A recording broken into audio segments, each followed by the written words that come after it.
সকাল থেকে কাজ করতে করতে বাড়িতে আজকে রান্না বান্নাই হয় নাই। দেখো আমার বোন এরকম একটা বস্তা নিয়ে চলে যাচ্ছে। আয় রে, গায়ে প্রচুর শক্তি আছে। আমার গায়ে যদি বলো বিন্দু পরিমাণে শক্তি তাও নাই, আমি পারি না এগুলা। আজকের ভিডিওটা একটু লং হবে, ভিডিও তো ছাড়াই হয় না। এই ব্যস্ততার মধ্যে ভিডিও ছাড়ার কোনো অপশনই পাই না আমি। এই যে বাইরে তো জিনিসপাতি নামানো হয়েছে, আমার ফ্রিজটা আবার আমি বারান্দাতে সেট করছি, ওইটা এতদিন বন্ধই ছিল, সেট করলাম। এনারা নিয়ে দিছিল, মেয়ে মানুষ তো ওইগুলো পারবো না। তো মাল জিনিস যা যা সরানো হয়েছে, যেটা অনেক ভারী জিনিস ওইগুলো আর সরাই নাই। ওই যে এক রুম ক্লিয়ার হয়েছে, আরও 2 রুম আজকে কাজ চলতেছে। এই যে এক রুম ক্লিয়ার হয়েছে, কিন্তু এই রুমের মধ্যে কত জিনিস ঢুকানো যে হয়েছে, রুমের অবস্থা একদমই খারাপ। আর এই যে মইনের দোলনা, মশারি ছোটোবেলার, এগুলো সব ফালাই দেওয়া হবে, গাড়ি টাড়ি সব ফালাই দিয়েছে।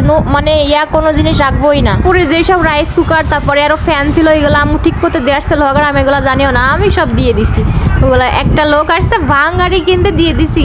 তারপর তো সকালে রান্না বান্না হয় নাই, আম্মু এগুলো কিনে নিয়ে আসছে দোকান থেকে, কেক, চানাচুর, তারপরে হচ্ছে মুড়ি, রুটি, তারপরে সরিষার তেল। এই যে আমার বোন আমার কাছে, আমি মাখানোর জন্য ওর কাছে ডিশ চাইছিলাম, ওটা আমাকে দিয়ে চলে যাচ্ছে রুমের ভিতরে। আরও কাজ আছে তো, প্রচুর কাজ। তেল আছে বুঝছো, রুমের ভিতরে কোথায় কি আছে কিচ্ছু খুঁজে পাওয়া যাচ্ছে না। তার জন্য আম্মুকে আবার তেল কিনে আনতে বলছিলাম। এখন একটু মুড়ি মাখাবো।